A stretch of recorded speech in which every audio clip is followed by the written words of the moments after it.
Hi friends, எல்லோரும் எப்படி இருக்கீங்க? வெயில் போய் மழை பெஞ்சிட்ருக்கு. ஒரு வாரமாக கிளைமேட் நல்லா இருக்குது, சூப்பராக இருக்கு இல்லைங்களா? அடித்த வெயிலுக்கு இந்த மழை கொஞ்சம் இதமாக இருக்குது நமக்கெல்லாம். சரி வாங்க, இன்றைக்கி மீன் குழம்பு வைக்க போகிறேன். எப்படி மீன் குழம்பு எப்படி வைக்கிறேன்னு பார்க்கலாம். இங்கே இருங்க, நான் இன்றைக்கி மண் சட்டியில் தான் மீன் குழம்பு வைக்கிறேன்.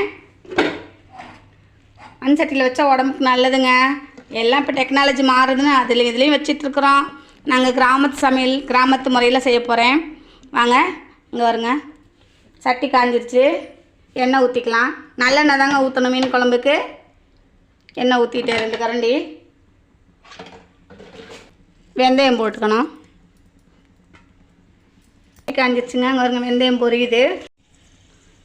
வெந்தயம் பொரிஞ்சிருச்சுங்க. இந்த ஸ்டேஜில் வெங்காயம் போட்டுக்கலாம். வெங்காயமும் பூண்டு, சின்ன வெங்காயம் போடுங்க, அப்போ நல்லாயிருக்கும் குழம்பு. வெங்காயமும் பூண்டும் வதங்குது.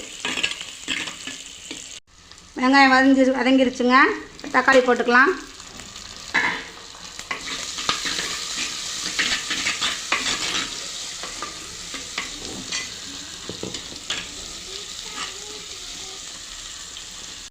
இது வருங்க. ஆமாம், வெங்காயம் தக்காளிலாம் நல்லா மாஷாகி நல்லா வதங்கி இதாகிருச்சு. எண்ணெய் பிரிஞ்சு வருது பாருங்கள். இந்த ஸ்டேஜில் மிளகாத்தூள், மல்லித்தூள், உப்பு, மஞ்சத்தூள், புளி எல்லாம் சேர்த்து குழம்பு சேர்த்து வச்சுருக்கேன் பாருங்கள். இதை எடுத்து ஊற்றி கொதிக்க விடணுங்க.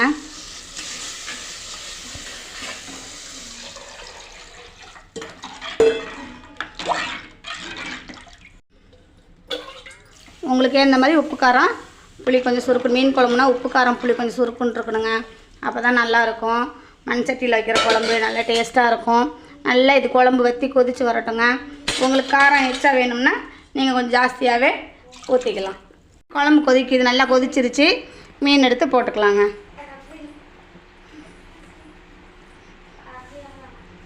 மீன் போட்டு ஒரு 5 நிமிஷம் சிம்மில் வச்சு கொதிச்சா போதுங்க. இது மாதிரி நீங்கள் வச்சு பாருங்கள். குழம்பு, மீன் குழம்பு எவ்வளோ சூப்பராக இருக்குன்னு. எங்கள் அம்மாலாம் எங்களுக்கு இப்படி தாங்க வச்சு கொடுப்பாங்க. எங்கள் பாட்டி, எங்கள் ஆயா எல்லாமே இப்படி தான் செய்வாங்க. இங்கே பாருங்க.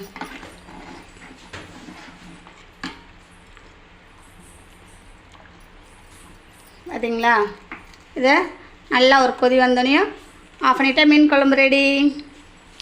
மீன் குழம்பு ரெடி. மீன் போட்டு நல்லா கொதிச்சு வந்துருச்சு பாருங்க. இந்த பதத்தில் கருவேப்பிலையை போட்டு அடுப்பு ஆஃப் பண்ணி மூடி வச்சிடலாங்க. அடுப்பு ஆஃப் பண்ணிட்டேன். மண் சட்டிங்கிறனால ரொம்ப நேரம் குழம்பு கொதிச்சிட்டே இருக்கும். அந்த ஹீட்லேயே நல்லா மீன் வெந்துடும். சந்தேகமே வேணாம், சூப்பராக இருக்கும் பாருங்கள்.